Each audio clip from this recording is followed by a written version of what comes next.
Hey, Steph, it's Jason Dumas with Crown Force Sports. I know you don't really think of it this way, and obviously you're so accomplished in your career, but do you feel like you're in, the best zone of your career or one of the best zones of your career with the basketball you've been playing over the last couple of weeks?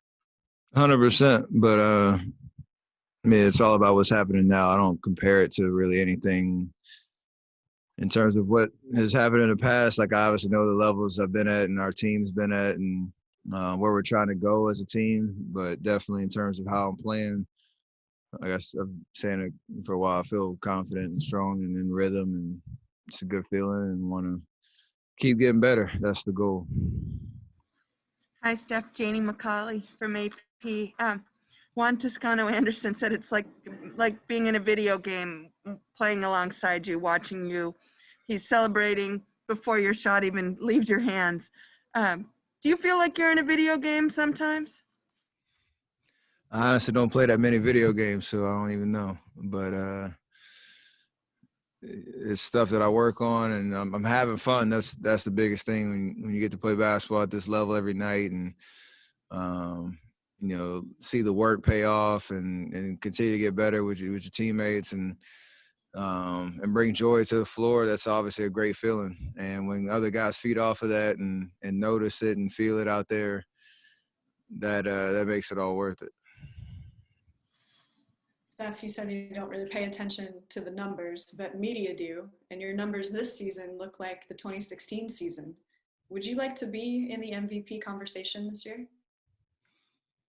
The game speaks for itself, and 15, 16, 14, 15, those 2 years is the exact same kind of conversation.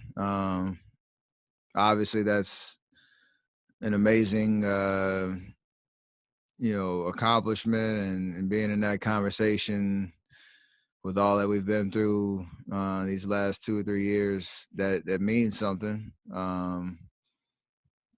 Those narratives make themselves as you go throughout the season, and my job is obviously to just be at the level that I expect to be, and usually that means you're at the top at the end of the season. So I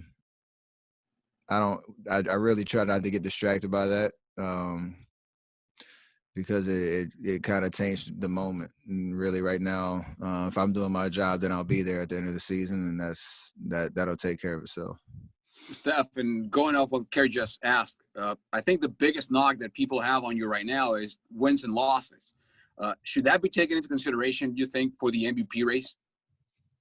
It always has, and it always will. And like I said, those narratives, you could always make judgments based on what you value and what you see, and numbers and wins and losses and the eye test and all that type of stuff.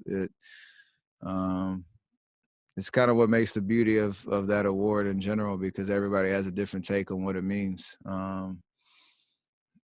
Sometimes the goalposts do change, though, for sure. So it's just a matter of, again, doing my job. And if that means people want to, put me in that conversation or any of the other guys, then, that's amazing. If not going to change how I approach the game. Steph, how old were you when you sort of started feeling I can shoot from anywhere? I mean, 9 probably, but it's like the idea of, like, you have an imagination, creativity of what you feel like is possible, but that continues to evolve at every level that you get to, and the more work that you put in. And probably when I was 24, it was like the time you start to really think, okay, this could be something at the highest level. So, you work on your craft, year after year after year after year, you continue to get better. Your confidence grows, your imagination grows. You prove that you can do it on the court with the reps, and it kind of builds on itself that way. When you were 9, how far out could you make it from? About 18 feet. It's pretty solid. No, actually, I take that back. No, that's actually right. Because when I was 11 or 12, was when my dad was in Toronto. That's when we started to really shoot from, like, NBA range. But yeah, not under AAU. It was deadly with the 18-footer. Thanks. Steph, you guys have come. Oh, Sorry, go ahead. Steph, you guys have come a long way since the season opener and the last time you played the Brooklyn Nets. How much are you looking forward to Saturday, and what do you think that rematch will be like and meeting KD again? It'll be totally different. They're a different team. Obviously with James and just that three-headed monster. So I think KD will be back. From the health and safety protocols and all that, and they're still figuring themselves out in terms of how they're going to coexist and play. And obviously when you have three guys like that, when they all click, you've seen it. Offensively, they're unbelievable. So it's going to be a huge task for us. It's going to be fun, and looking forward to it. This will be Durant's first game back in the Bay Area. How do you remember those 3 years? 2 championships, for unfortunate ending with injuries and not getting it done in the 19 finals, but it was, some of the best basketball that I think the world has ever seen. And, the ability to put that much talent and experience together and make it work. There was no guarantee that it was gonna work, and we figured it out, and it was an amazing run, and one that when it's all said and done, we'll remember. The heights that we accomplished and achieved, and that was an amazing 3 years of a moment in time. Yep. Obviously, you guys played Kevin to start the season, but what do you think the emotions will be like having him in here for the first time and having him play against you for the first time in the Bay since he left? I mean, honestly, it's going to be – I don't know how don't get me wrong when I say how special it'll be, because it's not at Oracle and there are no fans. So it's kind of weird, like just that whole vibe. And, I know we got a tribute video, which he obviously deserves, and hopefully it will be some, a moment that he'll appreciate. But outside of that, it is kind of weird. I mean, to be honest, in terms of all the things that have changed, since 18-19. So, I'm sure you ask him how he'll feel, and he'll probably say it's another game, and that's kind of how it'll end up being once the ball drops on Saturday. What's the Durant moment you think about most when you think about those years?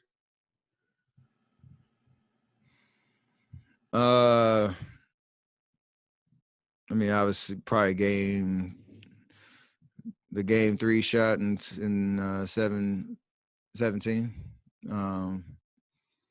Just because that was the best basketball I think we've all experienced on both sides. That Cavs team was amazing. We were amazing, and every game was special. And that shot was one that was obviously iconic in terms of us getting over the hump in Game 3 and ended up winning that championship. But it was an amazing moment for him, cementing himself as a champion. Whenever the time does come, who do you think gives the speech? Say what? Whenever the time does come, whenever you guys celebrate him with everybody here, who do you think gives the speech? Oh, I have no idea. It's a great question. We got a year to figure it out. Steph, kind of changing the subject away from KD, a couple minutes ago, you're talking about, as you get better and better and better, you think that you can shoot like this consistently, do all these things consistently. Then defenses start throwing more and more at you. What do you remember from those earlier conversations with Steve Kerr about how to deal with those defenses, and how have those conversations evolved as teams throw more at you? I mean, a lot of it is just the ability to switch up the looks, where it's not just me at the top of the key running pick and roll, which is obviously at times a great look, and me and Draymond, and the space that we can create if there's a lot of tension on me. But, there's no secret of how I like to play, on and off the ball and being able to create, flow where that attention opens up shots for other people. It's a great way to play basketball, and everybody feels involved, and it becomes really hard to guard and unpredictable in that sense. And I can still find shots even if they're sending double teams and all that, because you can't really keep up all over the court if I'm continuing to move and everybody's in rhythm. And that was what he wanted to put in his first year. It took us a while to get there, and now we're having to kind of recreate it a little bit, and we're getting better at it. And it's again, it's a fun way to play because you never know what's going to happen on every possession.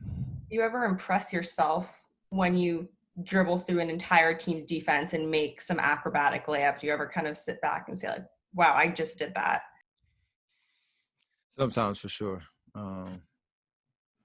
That's why I like to have fun with the game. And you see some of the celebrations that come out just naturally. It's kind of those moments. Juan said today, Steph, that he's having the best time of his life. Are you having fun right now?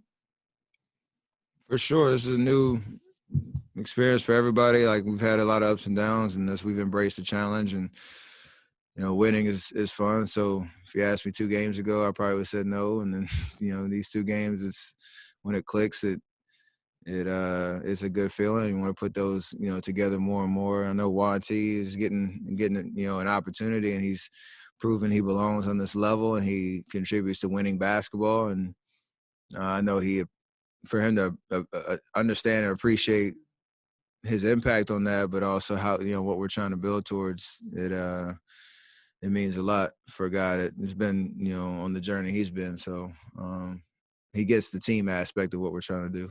And Steve said that he reminds him of a smaller Draymond, and Mully said on NBC Sports Bay Area that Juan reminds him of Matt Barnes.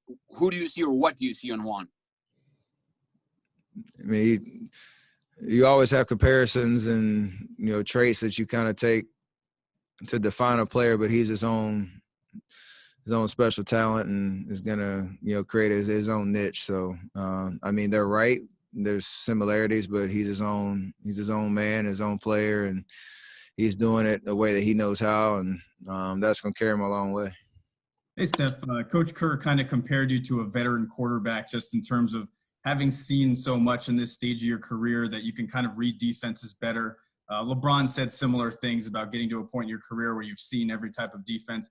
Do you feel this season that mentally and basketball IQ-wise, you're seeing the game at a different level? I mean, I better. It's part of, the evolution of being around as long and having a kind of consistent system that you've learned to master and bring new guys along into it. So, if I'm the same player I was 4 years ago, then I'm losing. And I don't think that's the case, obviously, but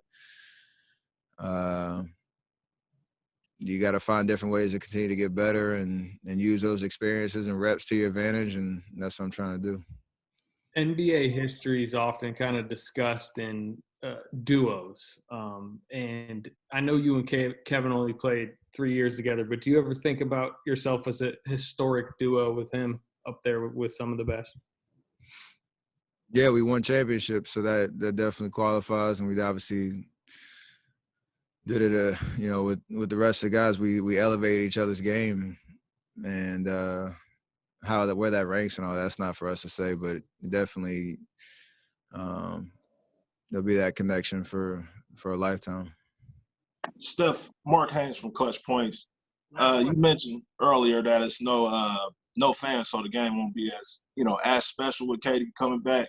But if the fans were there, how would you think they would greet him? I mean, hopefully it would be nothing more than standing ovation and giving him the respect, he deserves as a champion, and what he gave to us for 3 years.